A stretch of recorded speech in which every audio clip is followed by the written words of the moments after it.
நெருக்கடிகளுக்கும் எமக்கு எதிராக வேண்டுமென்றே மேற்கொள்ளப்படும் பொய் பிரச்சாரங்களுக்கும் மத்தியில் இப்னு அப்பாஸ் அரபு கல்லூரி தனது சேவையை திறம்பட நடத்திச் செல்வதன் பின்னணியில் இவர்களின் மகத்தான பணி முக்கிய காரணமாக உள்ளது. தொடர்ந்தும் இந்நிலையில் செயல்பட அல்லாஹ் அருள் புரிவானாக. இங்கு பணிபுரிந்த முன்னாள் உஸ்தாதுமார்கள் பகுதி நேர ஆசிரியர்களின் சேவைகளையும் இந்நேரத்தில் நன்றியுடன் ஞாபகமூட்டுவதே எமது கடமையாகும். தற்சமயம் கல்லூரியின் மாதாந்த செலவினங்களுக்காக ஏறக்குறைய 5,50,000 ரூபாய் தேவைப்படுகின்றது. இதில் சம்பளம், மாணவர்கள் உட்பட சகலருக்குமான உணவு, தங்குமிட வசதிகள், நிர்வாக பராமரிப்பு செலவுகள் ஆகியன அடங்கும். மாதாந்த செலவினங்களை ஈடு செய்வதற்காக நிரந்தர வருமானத்திற்கான பல வழிகளை ஒழுங்கு செய்வது என்ற திட்டத்தின் கீழ் கடந்த 10 வருடங்களாக இயங்கி வரும் கல்லூரிக்கு சொந்தமான பேக்கரியிலிருந்து கிடைக்கும் வருமானத்தின் மூலம் கல்லூரியின் மாதாந்த செலவில் ஏறக்குறைய 1/3 பகுதி அளவு ஈடு செய்யப்படுகின்றது. தரமும் ருசியும் மிக்க இந்த பேக்கரியின் உணவு பண்டங்களுக்கு காலி மக்கள் மத்தியில் நல்ல வரவேற்பு இருப்பதை காணலாம். அல் ஜௌதா என்ற பெயரில் இயங்கும் இதனை முதல் தர பேக்கரியாக வளர்ச்சியடைய செய்வதில் இதன் இஸ்லாமிய முகாமையாளர் அல்ஹாஜ் மர்ஹம் ஷிஹாபுதீன் அவர்கள் ஆற்றிய பங்கு என்றும் மறக்க முடியாததாகும். அல்லாஹ் அவருக்கு அதன் கூலியை வழங்குவானாக. தற்போது இதன் முகாமையாளராக அல் உஸ்தாத் எம்ஜேஎம் அதாவுல்லா பணியாற்றுகின்றார். இந்த பேக்கரியை அமைப்பதிலும் கல்லூரியின் ஏனைய விடயங்களில் ஒத்துழைப்பதிலும் சவுதி அரேபிய ரியாத் நகரைச் சேர்ந்த ஷேக் காலித் தாவூத் அவர்களின் பங்களிப்பு மகத்தானது. மாணவர்களிடமிருந்து அளவிடப்படும் விடுதி கட்டணங்களும் தனிப்பட்டவர்கள் நலன்புரி சங்கங்கள் என்பன மூலம் கிடைக்கும் உதவிகளும் செலவில் மற்றும் ஒரு பகுதியை ஈடு செய்தாலும் மாதா மாதம் நிதி பற்றாக்குறையை எதிர்கொள்ளும் நிர்பந்த நிலையிலேயே நாம் கல்லூரியை நடத்திச் செல்கின்றோம் என்பதே தற்போதைய உண்மை நிலையாகும். கடைசி 2 வருடங்களுக்கு மேலாக மாதாந்தம் சுமார் 70,000 ரூபாய்க்கும் அதிகமான தொகை துண்டுவிடும் நிலை தொடர்ந்ததால் தற்போது சுமார் 15 லட்சத்துக்கும் மேல் கல்லூரிக்கு கடன் சுமை ஏற்பட்டுள்ளது. இந்நிலை நிரந்தர வருமானத்திற்கான மேலும் பல வழிகளை பற்றி சிந்திக்க வேண்டிய கட்டாயத்தை நிர்வாகத்திற்கு ஏற்படுத்தியுள்ளது. இதன் அடிப்படையில் அறிமுகப்படுத்தப்பட்ட ஒரு நாள் செலவை பொறுப்பேற்றல் என்ற திட்டத்தின் கீழ் ஒரு சிலர் உதவ முன்வந்துள்ளனர். தற்போது ஒரு நாளைக்கான முழு செலவு 18,000 ரூபாயை தாண்டி நிற்கின்றது. ஒரு நாள் உணவிற்கான செலவுக்கு மாத்திரம் 10,000 ரூபாய்க்கு மேல் தேவைப்படுகின்றது. இத்திட்டத்தின் கீழ் உதவ மேலும் பலருக்கு வாய்ப்புள்ளது. ஷரியஅவுக்கு முரணில்லாத, கல்லூரியின் தனித்துவத்தை பாதிக்காத, நிபந்தனைகள் அற்ற ஹலாலான உதவிகளை ஏற்றுக்கொள்வது என்ற நிலைப்பாட்டில் என்றும் உறுதியாக நிற்கும் இக்கல்லூரியின் வாசல் நன்மனம் படைத்தவர்களின் எப்பொழுதும் திறந்தே இருக்கின்றது. பொருத்தமான இடங்களில் காணிகளை வாங்கி கடை தொகுதிகள், வீடுகள் போன்றவற்றை அமைத்து அவற்றை வாடகைக்கு விடுவது கல்லூரியின் நிரந்தர வருமானத்திற்கான உத்தேச திட்டங்களில் பிரதானமானதாகும். ஆரம்பம் தொட்டு இக்கல்லூரி சீரான கட்டட வசதிகள் இல்லாமையால் பல சிரமங்களுக்கு முகம் கொடுத்து வருகின்றது. இதனால் மாணவர்கள் பல அசௌகரியங்களுடன் கல்வியை தொடர்வதுடன் இந்நிலை மாணவர் தொகையை பல கல்விசார் திட்டங்களை அமுல்படுத்தவும் பெரும் இடையூறாகவும் இருந்து வருகின்றது. பொதுவாக ஒரு கல்வி நிலையத்திற்கு தேவையான காரியாலயம், வகுப்பறைகள், நூல் நிலையம், தொழுகை மண்டபம், மாணவர் ஆசிரியர்களுக்கான விடுதி வசதிகள் போன்ற சகல அம்சங்களையும் ஓரளவான ஒரே வீட்டினுள் உள்ளடக்கியே சில காலம் இக்கல்லூரி இயங்க வேண்டியிருந்தது. காலக்கிரமத்தில் கிடைத்த உதவிகள் மூலம் ஓரிரு கட்டடங்கள் தற்போது அமைக்கப்பட்டுள்ளதால் இடநெருக்கடியில் ஓரளவு தளர்வு ஏற்பட்டுள்ளதை காணலாம். எனினும் கட்டிட வசதிகள் முழுமைப்படுவதற்கான தேவை தொடர்ந்த வண்ணமே உள்ளது. எமது உத்தேச கட்டிட தொகுதிகளில் முதலாவது தொகுதி 3 தளங்களை கொண்டதாகும். அதன் தரைத்தளம் மஸ்ஜிதாகவும், முதலாம் மாடி கம்ப்யூட்டர் நிலையம், ஒளிநாடாக்கள், இருவட்டிற்கள் பிரிவு ஆகியவற்றிற்காகவும், 2ஆம் மாடி கேட்போர் கூடமாகவும் உபயோகிக்கப்பட உள்ளது. இத்தொகுதியில் மஸ்ஜிதுக்கான தரைத்தளம் உலக இஸ்லாமிய நிவாரண அமைப்பின் கூடுதலான பங்களிப்புடனும் வேறு சில பரோபகாரிகளின் உதவியுடனும் கட்டி முடிக்கப்பட்டுள்ளது. மேலும் அதன் முதலாம் மாடி மிகுந்த சிரமத்தின் மத்தியில் முடிவுற்றுள்ளது. சுமார் 2,500 சதுர அடி பரப்பளவு கொண்ட எஞ்சியுள்ள 2ஆம் மாடியை நிர்மாணிப்பதற்கு 28 லட்சம் ரூபாய் தேவைப்படுகின்றது. 2ஆம் கட்டட தொகுதி 2 தளங்களை கொண்டதாகும்.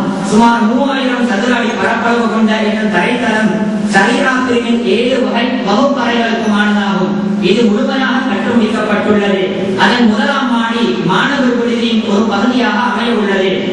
அத்துடன் இன்றைய விழா மண்டபமாகிய இவ்விடத்தில் நிர்வாக காரியாலயம், நூல் நிலையம், ஆசிரியர் விடுதி அறைகள், உணவு மண்டபம், மாணவர் விடுதி எஞ்சிய பகுதி என்பதற்காக 3 மாடி கட்டடம் ஒன்று வடிவமைக்கப்பட்டுள்ளது. அதில் தரைத்தளத்தின் முதற்கட்ட பணிகள் சுமார் 30 லட்சம் ரூபாய் செலவில் முடிவடைந்துள்ளதை காணலாம். இத்தளத்தின் இறுதி கட்ட பணிகளுக்காக 25 லட்சம் ரூபாய் தேவைப்படுகின்றது. எமது உத்தேச கட்டடங்களில் வகுப்பறை கட்டடத்தின் முதல் மாடியும் நிர்வாக கட்டடத்தின் முதல் மாடியும் கட்டி முடிக்கப்படுவதற்கான நிதி ஒதுக்கப்பட்டு ஆரம்ப கட்ட பணிகள் தற்போது நடைபெறுகின்றன. அல்ஹம்துலில்லாஹ், வல்ல அல்லாஹ்வின் உதவியால் குறுகிய கால இடைவெளிக்குள் எமது கல்லூரி வியக்கத்தக்க முன்னேற்றங்களையும் அடைவுகளையும் கண்டுள்ளது. அவற்றில் சிலவற்றை பின்வரும் வரிகளில் சுருக்கமாக குறிப்பிட்டு சொல்ல விரும்புகிறேன். கடந்த 2000ஆம் ஆண்டு அக்டோபர் மாதம் 19இல் முதலாவது பட்டமளிப்பு விழாவை நடத்தியது. 2001ஆம் ஆண்டு ஜூலை மாதத்தில் தென்னிலங்கையின் முதலாவது வெளிநாட்டு கல்வி கருத்தரங்கை அகில இலங்கை ரீதியில் சவுதி அரேபிய அரபின் நலத்துறை சங்கத்தின் அனுசரணையுடன் இங்கு நடத்தியது. எமது பட்டதாரி மாணவர்கள் பலர் வெளிநாட்டு அரபு பல்கலைக்கழகங்களில் மேற்படிப்பை தற்போது மேற்கொள்வது. நாட்டின் பல பாகங்களிலும் நடத்தப்பட்ட வெளிநாட்டு கருத்தரங்குகளில் இக்கல்லூரி மாணவர்கள் கடந்து கொண்டு முதலாம் இடத்தை பெற்று திறமை காட்டியது. இதுவரை இங்கு பட்டம் பெற்ற மாணவர்களில் பலர் தர்வா துறையிலும் கல்வித்துறையிலும் சிறப்பாக செயல்படுவது. சென்ற வருடம் எமது கலாசாலையின் பழைய மாணவர்கள் நலம் விரும்பிகள் மூலம் கல்லூரி அபிவிருத்தி சங்கம் ஒன்று உருவாக்கப்பட்டது. மிக அண்மையில் இக்கல்லூரிக்கென தனியான ஒரு இணையதளம் ஆரம்பிக்கப்பட்டது. இவ்விணையதளம் தற்போது இங்கு ஷரியா பிரிவின் 2ஆம் ஆண்டில் கல்வி கற்கும் FR அஹ்மத் என்ற மாணவனால் வடிவமைக்கப்பட்டது என்பது குறிப்பிட்டு சொல்லப்பட வேண்டிய பாராட்டுக்குரிய செய்தியாகும். இதுவரை 15 மில்லியன் ரூபாவுக்கும் அதிகமான அளவு பெறுமதியுள்ள கட்டட நிர்மாண பணிகள் செய்து முடிக்கப்பட்டுள்ளன. எமது பேக்கரிக்கென 48 பேச்சஸ் பரப்பளவு கொண்ட காணி ஒன்று 21 லட்சம் ரூபாய்க்கு வாங்கப்பட்டுள்ளது. வல்ல அல்லாஹ்வின் உதவியால் இப்பிரதேச முஸ்லிம்களுக்கு மத்தியில் வாராந்த மாதாந்த வகுப்புகள் பிரச்சாரங்கள் மூலம் நூதனங்களை இனம் காட்டி இஸ்லாத்தை அதன் தூய வழியில் போதிப்பதில் குறிப்பிடத்தக்க வெற்றி கண்டுள்ளவை. சில நலத்துறை நிறுவனங்களின் அனுசரணையுடன் இக்கூறிலும் தென்மாகாணத்தின் பல பிரதேசங்களிலும் சமூக சேவைகளை பொறுப்பேற்று நடத்தியவை. கல்லூரியின் அவசரமான முக்கிய தேவைகள் சில பின்வருமாறு. தற்போது 15 லட்சத்தையும் தாண்டியுள்ள கல்லூரியின் கடன்களை அடைப்பது, மாதாந்தம் துண்டுவிடும் தொகையை குறைப்பதற்காக வசூலை அதிகரிப்பது, ஒரு நாள் செலவை பொறுப்பேற்றல், பணமாக அல்லது பொருளாக மாதாந்தம் உதவிகளை பெறுவது போன்ற வழிகளில் வசூல் நடைபெறுகின்றது. கல்லூரியின் மஸ்ஜித் அமைந்துள்ள கட்டட தொகையின் 2ஆம் மாடியை நிர்மாணிக்க வேண்டியுள்ளது. 2500 சதுர அடி பரப்பளவு கொண்ட இம்மாடியை கட்டி முடிக்க 28 லட்சம் ரூபாய் தேவைப்படுகின்றது. கல்லூரியின் நூல் நிலையத்தை மேம்படுத்துவதற்காக முக்கிய பல நூல்களும் தளவாட வசதிகளும் தேவைப்படுகின்றன. உஸ்தாதுமார்களுக்கான குடும்ப விடுதிகளை அமைப்பதும் ஒரு தேவையாகும். மாணவர் விடுதி நிறைவேறும் பட்சத்தில் அதற்கான கட்டில்கள், அலுமாரிகள் போன்ற தளவாடங்களை வாங்குவதே அதற்கான சுமார் 10 லட்சம் ரூபாய் செலவாகும். இன்றைய விழா மண்டபமாகிய இத்தரைத்தளத்தை பூரணப்படுத்துவது அதற்கான உத்தேச செலவு 25 லட்சம் ரூபாவாகும். மாணவர்கள் அவசர பயணங்களுக்காகவும் தர்வா சம்பந்தப்பட்ட போக்குவரத்துகளுக்காகவும் ஒரு வாகனம் வாங்குவது. இன்று நடைபெறும் பட்டமளிப்பு விழாவில் 28 பேர் மௌலவி பட்டம் பெறுவதுடன் 18 பேர் ஹாஃபில் பட்டம் பெறுகின்றனர். இத்துடன் இங்கு பட்டம் பெற்ற மௌலவிகளின் தொகை 61ஆகவும் ஹாஃபில்களின் தொகை 40ஆகவும் உயர்ந்துள்ளது. ஷரியா பிரிவின் சகல வகுப்புகளுடனும் குர்ஆன் மனன பிரிவுடனும் முழுமையாக வேறொரு அரபு கல்லூரியிலிருந்து இடம்பெயர்ந்ததனால் குறுகிய கால இடைவெளிக்குள் இவ்வளவு தொகையினர் பட்டம் பெறுகின்றனர் என்பது குறிப்பிடத்தக்கதாகும். இக்கல்லூரிக்கு பணம், பொருள் ரீதியாகவும் பயனுள்ள ஆலோசனைகள், சேவைகள் மூலமாகவும் உதவி வருகின்ற அன்பிற்குரிய உள்நாட்டு வெளிநாட்டு சகோதரர்கள், அறிஞர்கள், எமது மாணவர்கள், முன்னாள் விரிவுரையாளர்கள், பகுதி நேர ஆசிரியர்கள், கல்லூரியின் பல பழைய மாணவர்கள், நலன் விரும்பிகள், நலன்புரி அமைப்புகளை சேர்ந்தோர், இவ்வூர் மக்கள், இன்னும் இங்கு பெயர் குறிப்பிடப்படாத அனைவருக்கும் எமது மனமார்ந்த நன்றியை தெரிவிப்பதுடன் இவர்களுடைய ஒத்துழைப்பை தொடர்ந்தும் எதிர்பார்க்கின்றோம்.